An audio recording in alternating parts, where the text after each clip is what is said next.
Welcome to the Soul Grit Podcast. I'm Ann Taylor McNeese, and I'm a licensed marriage and family therapist. I also love Jesus, and I'm passionate about all things gospel and therapy. I created Soul Grit to be at the intersection of mental health and Christian faith. Christ followers need a place to ask questions and get answers about mental health.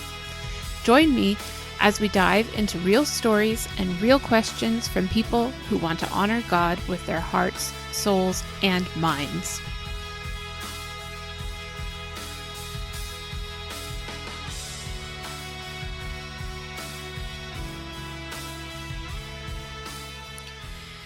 Welcome back to the Soul Grit Podcast, friends. Last time on the podcast, we talked about why Christians would want to see a counselor, or what's keeping Christians from getting mental health treatment.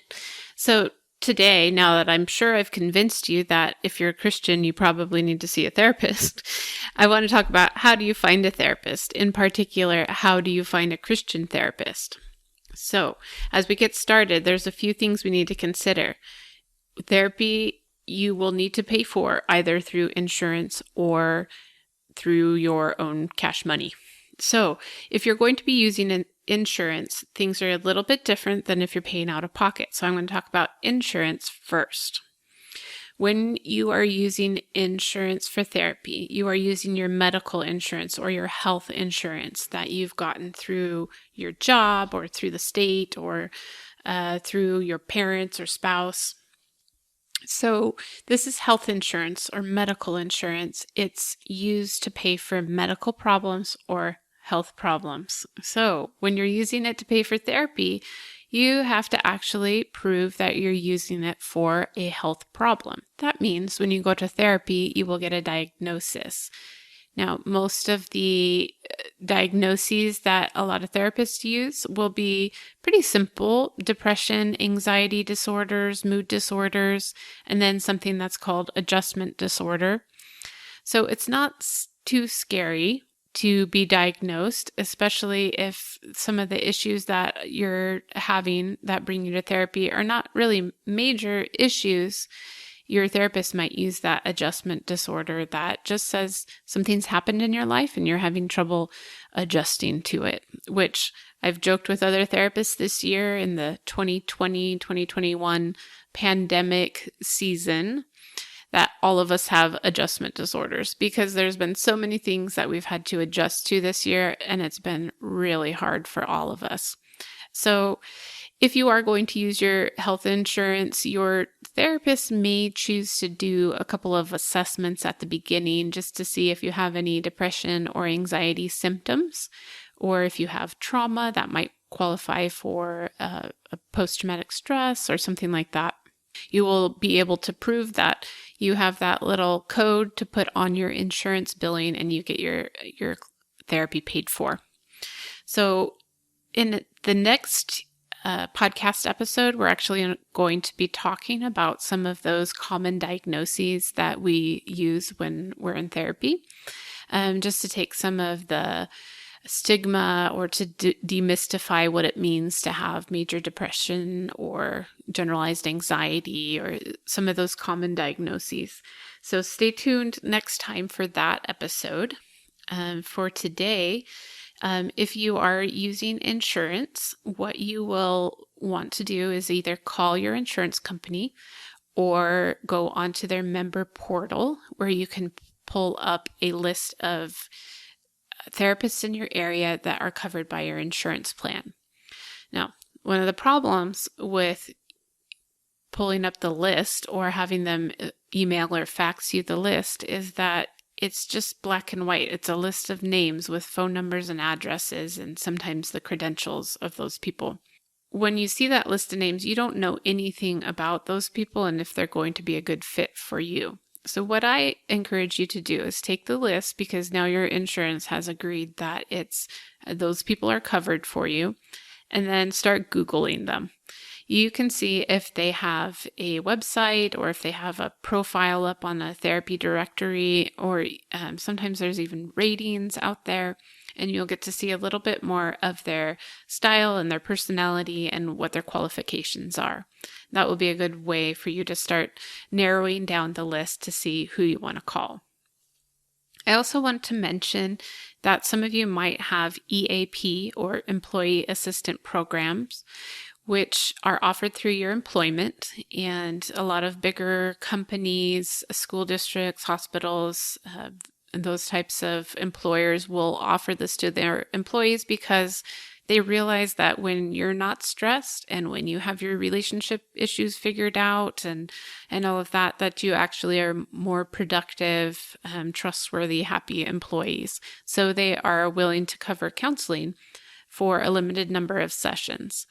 What you usually do for that, your human resources will provide you with a phone number where you can call the EAP program and you can ask for a list of therapists, and these people will be pre-approved for you, and they usually have a limited number of sessions that your employer pays for, and they will not ask any questions. Your employer does not even know that you use these sessions, so don't worry about any kind of confidentiality with that.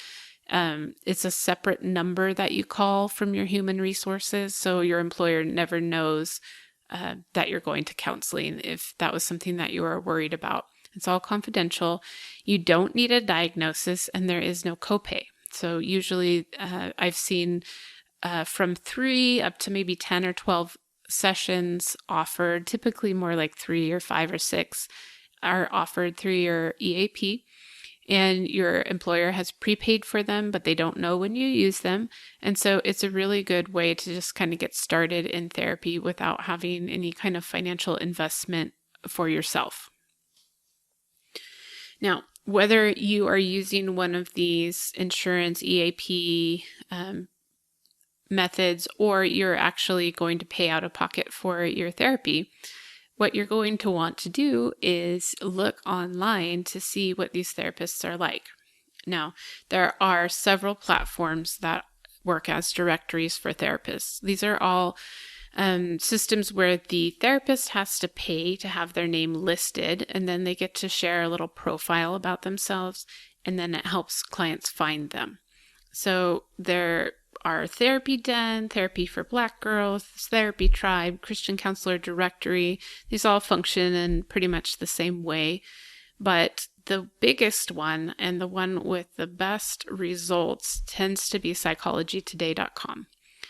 Now, Psychology Today has the best search engine optimization, or SEO, of any other site that I've ever seen. Because if you type in counselor in my area or therapist near me, probably the first couple of results that come up are going to be profiles from the Psychology Today website.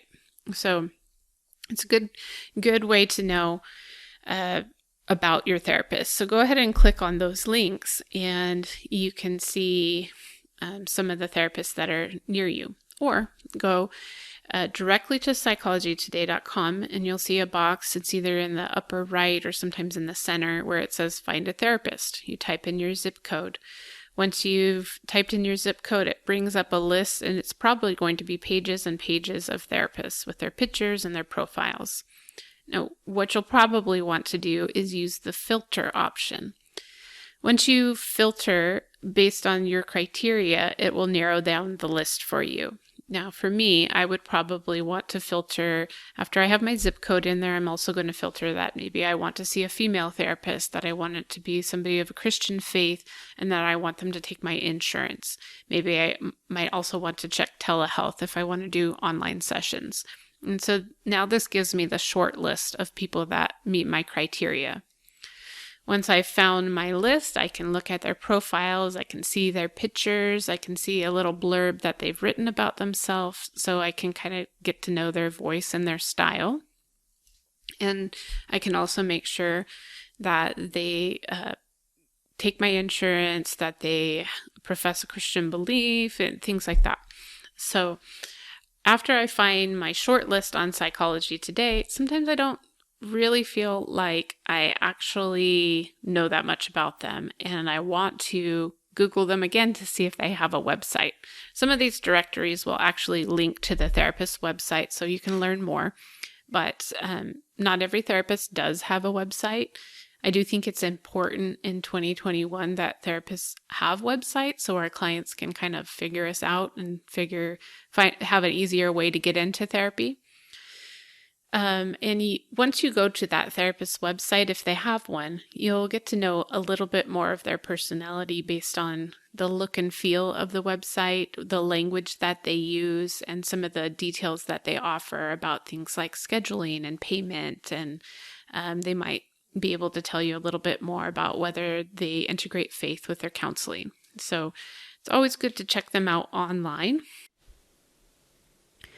Don't forget that using an online directory or Googling for therapists in your area is not the only way to find a therapist. In fact, people you know might be seeing a therapist that they like, and it just takes a little bit of asking to find one.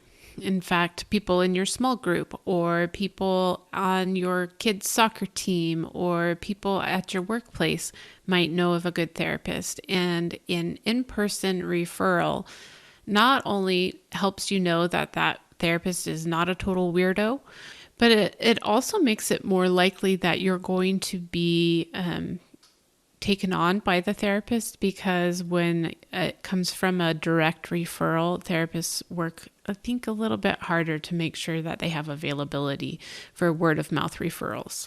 Another thing to consider is that you may be in a local Facebook group that could be a resource for finding your therapist. One client of mine recently told me that her church had a group for women online, and she didn't want to let anyone know that she was looking for a therapist because of her position in the church or her own privacy reasons. But she went onto the group in Facebook and entered the search term counselor, counseling, therapy, therapist, something like that, and found that several people in the group had recommendations for therapists that they've seen. And so when she saw my name pop up more than once, she called me, and that's how she became my client. So it's okay to use your other online resources or your in-person resources to find a therapist. And those are definitely people that you will more likely be able to trust because the people you know have seen them. So that's another way of finding a therapist. Once you've done that and you have your short list, it's time to start contacting them. Now, I have to tell you, during pandemic right now, most therapists are very overwhelmed and overbooked. It's gotten to the point now, 14 months into pandemic, that a lot of people are figuring out that they need that extra support and help. And so the therapy waiting lists are long right now. If you think you found the perfect person, make sure that you have a backup person that you can call. In fact, I would try to call probably 5 or 10 different people. If you don't have success getting a call back from the first person, know that therapist is not trying to be rude to you or to reject you. That therapist is probably feeling very overwhelmed by the amount of need right now. So you can wait to see if you get a call back, but it's also a good idea if an email or a contact page is available to send an electronic message, because if a therapist is like me, I'm seeing clients all day and I'm raising kids. So once I am done seeing my clients, I may not have time away from my kids to have a nice quiet phone call. So I encourage people to email me, because I can sneak in an email here and there to respond with my availability, and then maybe set up a phone call for another time when I'm free. So if you haven't gotten a response with your phone call, just go ahead and see if you can email that therapist, and you might get a quicker response. Now, once you finally do make contact with that person, I would ask a lot of questions. The therapist is probably going to be asking you questions, because that therapist also wants to figure out if you are somebody that he or she can work with. They're going to want to know about your schedule and about your payment or insurance, and also about the issue that brings you into therapy, because they want to make sure before taking you on that you're actually going to be somebody that they can help, that your need fits their specialty. But I also want you to think about this kind of like When you're in a job interview, you want the company to hire you, but you also want to make sure that it's a company that you want to work for. So you need to ask questions. You can ask questions of the therapist about their background and training, education. Therapists will probably not tell you all about their personal beliefs on the phone, but I have to tell you, if a client asks me, "Are you a Christian therapist?" I would say, "Yes, I go to church, I read my Bible, I believe in Father, Son, and the Holy Spirit." I would say those things to a client. So if you are looking for a Christian therapist and those are important questions for you, then go ahead and ask them. And if the therapist is truly somebody that's comfortable with discussing faith, they'll have language that they're able to share with you. If they say something like, "I see clients of all faiths, and I'm happy to honor your faith," they may or may not actually be a Christian therapist. And so you may need to ask some more questions about that.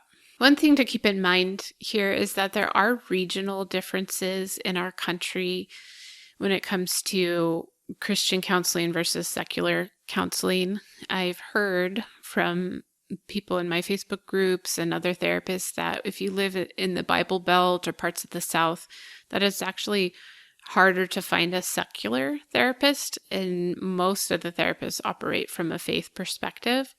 I don't know if that's anecdotally true or actually statistically true, but it's far more likely that you're going to find a Christian therapist in certain parts of the country than, say, for example, in Portland or Los Angeles or some of the more liberal, bigger cities here on the West Coast. So just keep that in mind, that your region may determine your results on this search.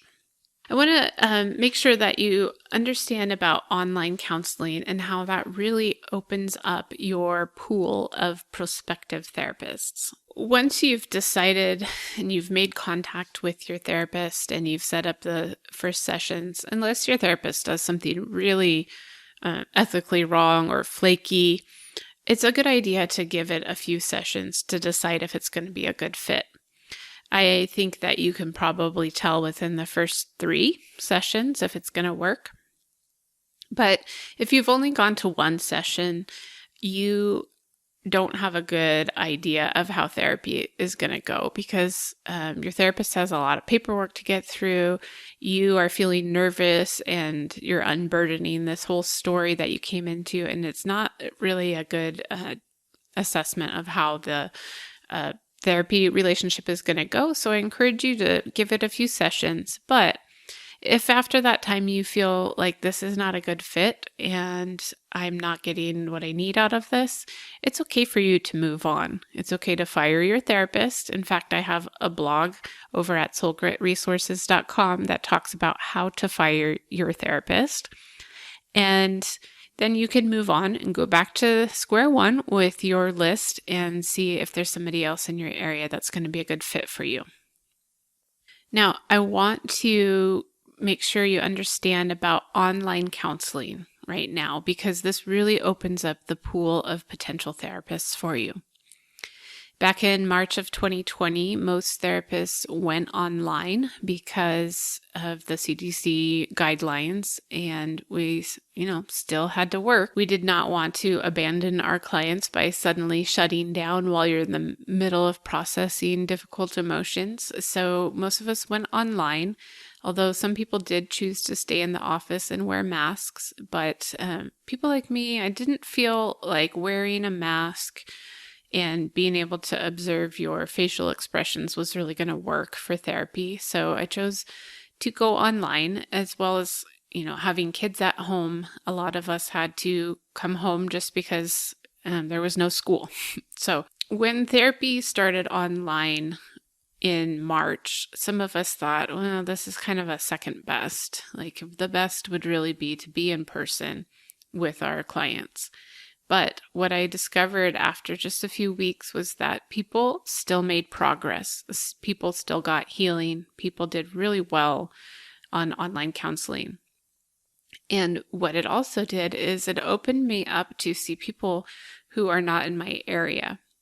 And it was more convenient for people who are in the area, but maybe have small kids at home or maybe have a tight work schedule.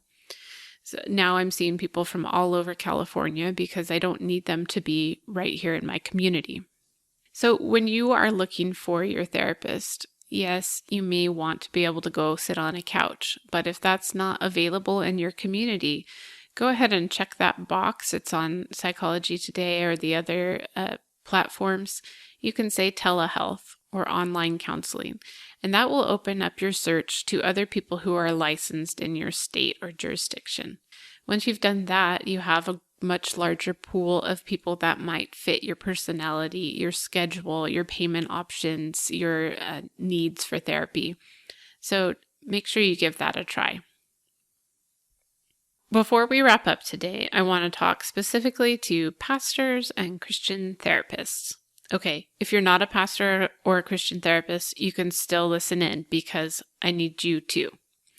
Pastors, you are the front line for people who are struggling with relationship problems and emotional problems. They're going to come to you and they're going to need your help. But it's not always something that really fits within your time. You have a busy schedule. You can't keep meeting week after week with people who need counseling. Or sometimes their issues are more severe than what's appropriate for you to deal with in the church office. So I'm encouraging you right now to spend some time networking with Christian therapists in your area. Even if you just find one Christian therapist, in fact, that person might even attend your church, you can ask that person to create a list of referrals for you. These would be people that you can trust, that have Christian beliefs, and that you can refer your congregation to when they come to you for help that you can't provide. Now, Christian therapists, if you attend a church and your pastor doesn't have a list like this would be an excellent opportunity for you to serve in a unique way. You have a referral network because you're required to ethically be able to refer to other people in your community. So you're going to know who are the other Christian therapists. Make a list of these people. You can even note if they work with adults or children, if they work with families, if they take insurance, if they do substance abuse. You can note all those things and help your pastor to have a good list of referrals so that when people come to him, he knows exactly where to point them. Now, if you're not a pastor or a Christian therapist, there's still a role here for you. If you go to a therapist, ask your therapist for a list of other Christian therapists. If you go to church, ask your pastor if he's done this or if you might be able to help put that list together because you're doing research on things that we've just talked about. Whatever your position is in the church or in the community, make sure there's a way that people know. Create the short list for them so that they can find the help they need. When they need a therapist, they've probably gotten to the point where it's really hard to make decisions and it's really hard to do the legwork. So if you can help somebody do that, then you are serving in the kingdom of God. So that's about all I have for you today about finding a therapist. I hope that was helpful to you. And if you have more questions, be sure that you post them on the social media, Facebook or Instagram at Soul Grit Resources, or you can email me a question at info@soulgritresources.com. Next time, we're going to be talking about diagnoses that we see most commonly in the therapist's office. The Soul Grit podcast is a production of Soul Grit Resources. You can find more at soulgritresources.com or on the socials at Soul Grit Resources. You can email me at info@soulgritresources.com.